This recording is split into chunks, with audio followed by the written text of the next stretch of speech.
thank you so much for inviting me along to the round table this evening. I have to say, when my planning officers received the draft of the planning white paper, and we see lots of legislation coming down the line in housing, the first thing that they highlighted is they'd never received a planning white paper that was so vague and nebulous and provoked more questions than it answered.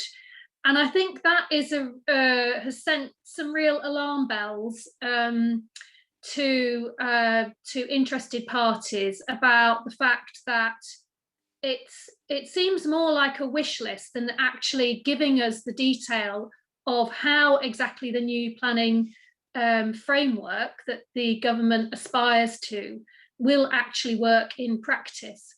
And I think another alarm bell is, as Philip said at the beginning, that this is not an improvement, trying to improve the existing system, but literally sweeping everything away and starting again from afresh. I suppose, you know, yes, they want the process to be simpler, faster, and more predictable. And I think we do recognise that the planning process is a complex process, that planning applications can take a long time to prepare, assessments of housing need can take a long time to prepare, and the current ones are completely, we just don't understand how the government's come up with the current standard methodology for housing need. And the environmental impacts are too complicated to actually resolve. That said, I think the white paper criticises planning for problems that it cannot solve in isolation. We, like the government, want more house building in Nottingham. We're desperate for house building, and the demand in Nottingham is very much for social housing, low rent, secure, affordable tenancies. I have 8,000 people on the waiting list for a council house, and the security of tenure, the low rent that you pay, the fact that your landlord treats you decently, that's what people want. But actual planning permissions are not the problem as far as delivering those affordable houses are concerned.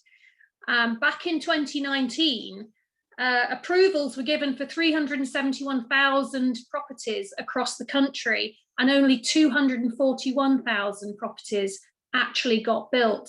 My colleagues in the county, we don't have this situation in the city, but my colleagues in the county pulling their hair out with frustration about land banking by developers. Where is the solution for land banking? And as far as affordable social housing is concerned, we are very much constrained. There are lots of Homes England grants we don't qualify for as a city because of our specific criteria, our cost benefit criteria. We never meet the criteria for Homes England grants. And we have many more brownfield sites that are more expensive to build on. But the Homes England brownfield sites, we didn't qualify for that either. So we are left remaining having to borrow against our own housing revenue account, supplement it with right to buy. Welcome step in the right direction yesterday as far as right to buy, but not far enough as far as we're concerned to try and deliver those much needed homes. So I think to levy the lack of housing at the planning process actually completely misses the mark. I should also talk about the democratic deficit that I feel this new white paper actually delivers for people. It's a very emotive thing, what gets built in your neighbourhood, in your city, and particularly next door to you or to your loved ones. And designating, you know, more permitted developments, renewal zones where permitted developments, well, we're not even sure what a renewal growth process will actually mean as far as planning is concerned, because it doesn't really say. But giving people growth zones where they'll have no say about what's built and what the public realm will look like as well. particularly our disability groups, are very, very alarmed about that. And they have been on to me to say, you know, how does this meet the needs of people with disabilities, with lifelong mobility issues? How can they influence what the public realm will look like if developments are within growth zones? So I think these are questions, again, so many questions that have been raised by the white paper and not answered. This process actually front loads consultation to the local plan making stage. But interestingly, the public are no longer allowed to go along to the government inspector and actually speak to them. So it seeks supposedly to increase democracy, but then takes it away. So you'll have a say at the local plan making stage, but you won't actually be able to go in person and make your representations. And I think for a lot of people, the plan making stage seems a very obtuse way of influencing what might happen in their neighbourhood, on their street, that they will be very passionate about. And I think this fails to build the trust of local communities into the planning process. As far as urban areas like Nottingham are concerned, I can think of long streets in Nottingham that might have parts of land along it that would meet each of the 3 different zones. So more specificity about how big these zones can actually be. It doesn't seem as relevant to urban areas as it would to more rural areas. And the government want faster and more predictable planning processes. Section 106 negotiations take a long time.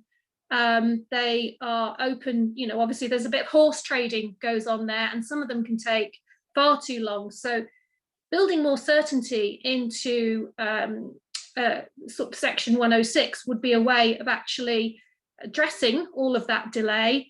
But the government instead, as you've heard, wants to introduce an infrastructure levy where it would be a set fee, but you wouldn't get it until the actual houses or developments hit the market effectively. And that would be a problem as far as local government finances are concerned, especially under the current sort of serious financial straits we find ourselves in. So I think, you know, I just would also like to mention, as a city, we're trying to become carbon neutral by 2028. And what we really need are universal, clear and unambiguous policies in terms of making carbon reduction as far as the building standards are concerned. I think the planning white paper hasn't given us that yet. I think it's, you know, we do agree with the abolition of the sustainability appraisal system because that is very onerous. But what we need is a good baseline of environmental standards, that there's a level playing field across the country as far as what those standards are, with a view to becoming carbon neutral. And it is a concern the government's target is 2050 and ours in Nottingham is 2028.